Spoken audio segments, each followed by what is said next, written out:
This is a device that I never thought would actually exist from Ubiquiti, but here we are, they went and released it. So this is an 8-port switch which has a built-in wireless bridge. What this basically means is you can then connect this wirelessly back to your network and then use everything within this. You can get up to 185 watts worth of PoE power. It has a 10 gig port and 7 2.5 gigabit ports. So let's open this up and have a look at what's going on within. So what comes inside the box? So we get ourselves a power cable, and this is a 60 watt power adapter. You can only get 35 watts of PoE power out of this. If you want, you can buy yourself the additional AC adapter, which gives you 210 watts, which luckily I have one right beside me. So I'm going to plug that into this. And then you get a wall mount, some screws, a template, and then the actual bridge switch itself. So let's have a look at this. This looks very similar to the 2.5 Flex PoE 8 in terms of size, but it is the UDB switch. Maybe it might be slightly bigger, but we have the LCM display on the front. We have 7 2.5 gigabit ports and 1 10 gigabit port. So these are all PoE plus across them, and the 54 volt DC input. This is what it looks like right here. So we've plugged it in, device ready for adoption. I've already seen it. So let's bring my phone across and get it adopted. We can see that the device has already appeared in here, and then we can press setup. So not plugged into your network, nothing, straight into the UniFi app, and we can click set up. There we go. We'll let that adopt and we'll give that a few minutes.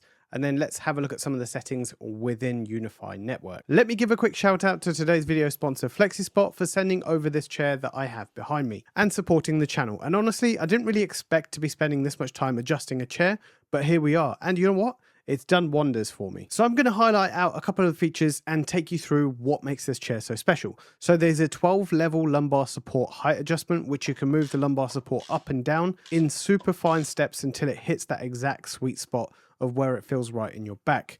It actually lines up naturally with the curve of your spine instead of forcing you into some weird positions. The armrests are definitely a little bit different, not what I'm used to. They're 7D adjustable. Basically, they move in every single direction you can think of. Up, down, left, right, back, forward. You can even pivot the angle if that's what you're looking to do. Once you've got them where you like it, you can lock it in and that's it.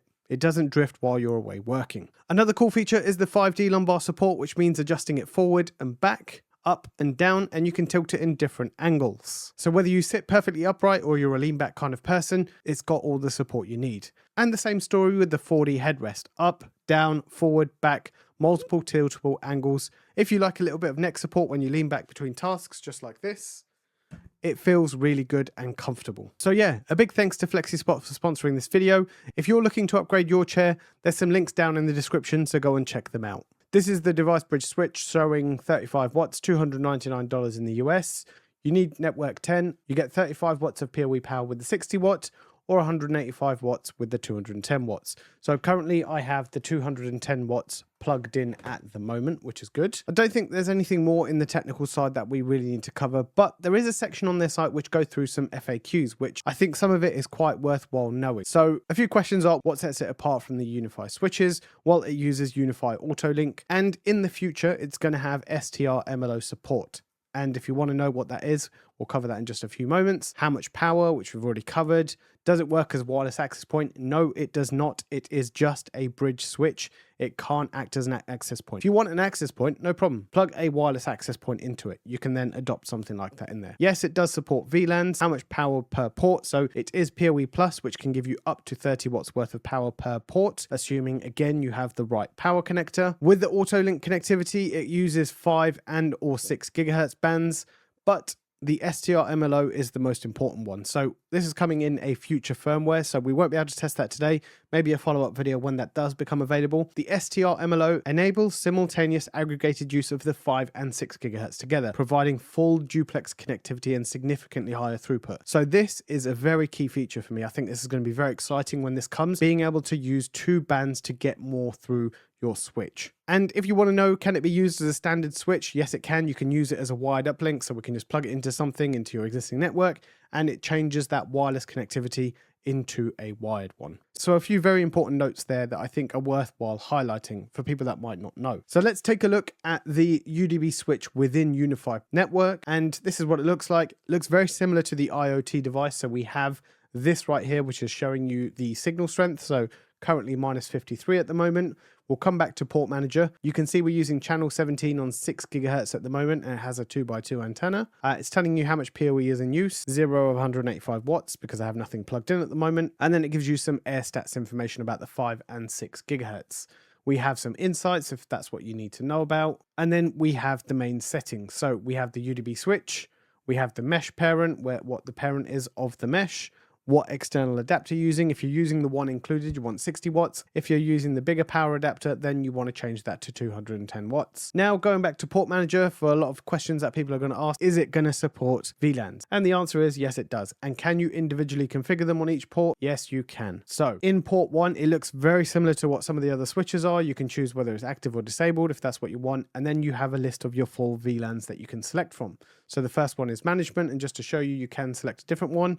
We have a guest test and we can go off and apply that. So we have 2 different VLANs set up right here. For now, I'm just going to leave it on management, and whether you want to allow all, block all, custom, and whether you want PoE plus on or off. There's a couple of advanced settings: automatic negotiate up to 2.5 gig, depending on the port. And if I clicked on the 10 gig port, for example, you can see it gives me the option for 10 gig. So we're going to run a few tests now. The first one I'm going to do, I'm going to plug my computer in next to it and just do a connectivity test. So I have open speed test running on the Mac Studio behind me. So I'm hoping to plug them both in at 10 gig and seeing what we can get with the 6 gigahertz that's there at the moment. And then we're going to plug in a couple of cameras and a viewport, and just to see how that works in terms of if there's any lag or whether it works perfectly fine running across something like this. And then finally, I'm going to move this switch a little bit further away, and then we're going to run these 2 tests again. Right, just to show you the first part then, so we have it connected. We can see 10 gigabits per second plugged into the switch. If I click on the switch behind me, we can see the UDB switch is plugged in. My desktop PC is plugged in right there. And then if we run a quick open speed test right here, let me add at this point, there's no tweaking, there's no tuning. This is just a straight out of box configuration. So we have 690 megabits per second in terms of download speed, and then 930 megabits per second in terms of upload speed. So that's just locally within the network, going from one machine to another. So you can see what sort of, but we're going through the UDB switch. So it gives you some sort of idea about what's happening right there. So I've plugged in a couple of cameras. I am in the process of installing these, so I thought these were quite fitting for me to use. So I have the G6 Pro 360 and I have the G6 Pro Dome as I'm about to install those. And what I'm going to show you, I also have a viewport plugged in.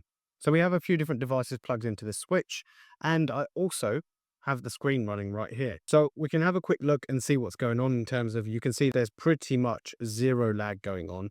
And I also have my desktop running UniFi Protect as well. And you can see with this, you'll quite happily be running some cameras straight off this with no issues whatsoever. Now, that's obviously within the vicinity of the area. So we've done a throughput test, we've plugged these in. Let's take these out to somewhere a little bit further and see what sort of range and signal we're getting and see how these two fare at that point. So we're inside the garage at the moment is where we're going to be testing this, and my access point is probably in the middle of the house somewhere up there. So that's where it's currently getting connected to. So that's what we've got going on here, and I'll show you just on this side where it is. You can see it's right there, and if you can get a reading of it, it's literally sitting towards the end on the orange side. So we're at about minus 85, minus 90 dBm. I think maybe that even dropped to minus 83 at some point. So we'll run the same 2 tests right here. So we're connected right here. So there's the UDB switch. So as I mentioned, we're right on the edge just there. So we're at the poor signal. So I'm really putting this to the test of its limits at this point. It's still connected on the 6 gigahertz channel, as we can see there. And if we go to open speed test right here, again, it's running on my same machine inside.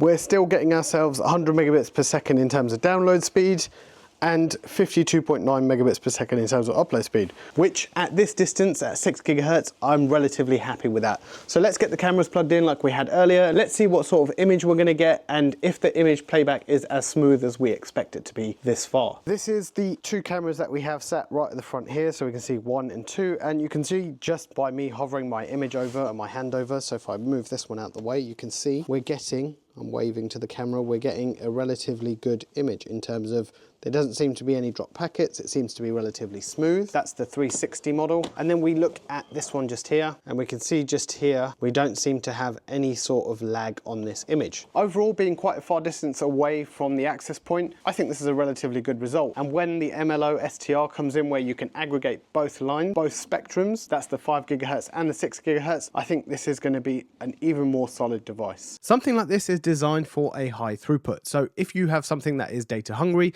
then something like this is going to be perfect for you. I did do a distance test which shows you what sort of speeds you can get, but something like this isn't really designed for distance. If you are looking for something to give you the distance and the speed at the same time, there are other Ubiquiti products within the device bridge range that will do that for you. I definitely think this is going to be a very popular switch, and I think for me it's almost going to be my go-to product that I'm going to need just in case. So sometimes you visit sites and you're like, okay, I need this to plug this in, and this can now mesh wirelessly. So if you need to mesh it to your existing network, you can do that, and it works as an uplink for a switch, so you can just plug it in and uplink it to your existing network. So I think this product is going to sell out quite quickly. It has a lot of use cases that it can fill in both business and home use, and for those that can't run that cable to where they need it to be, you have two more devices that you can choose from. You can choose the switch or you can choose the IoT device. It's entirely up to you. But let me know your thoughts down in the comments below. What do you think of this device? Do you think it's worthwhile the investment of keeping one, or would you stick to doing traditional cabling and making sure you have a cable everywhere you need one? For now, this is Inside Wire, and I'll see you in the next one.